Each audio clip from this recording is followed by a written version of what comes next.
जय श्री कृष्ण। तमारुं स्वागत है अमारी चेनल सिंपल गुजराती रसोई में। तो आज आपणे बनाववानुं छे साकर टेटीनो ज्यूस। जो तमने अमारी रेसिपी गमे तो चेनल ने सब्सक्राइब करजो। तो साकर टेटीनो ज्यूस बनाववा माटे अहीं मैं एक टेटी छे ते लई लीधी छे।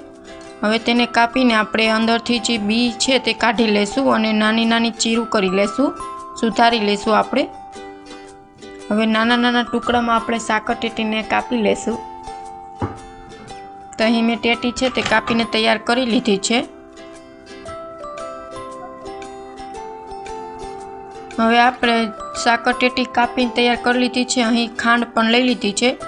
तमारे खांड न नाखवी तो तमे स्कीप पण करी सको छो। हवे थोड़ी खांड उमेरी देशुं केम के साकर टेटी गीरी होय ज छे, पण थोड़ी खांड आपणे तो पण उमेरीशुं अने मिक्सर ग्राइंड में ग्राइंड करी लेशुं। तो टेटीनो ज्यूस है ते बनीने रेडी है। हवे आपणे सर्व करी देशुं। Thank you for my watching video.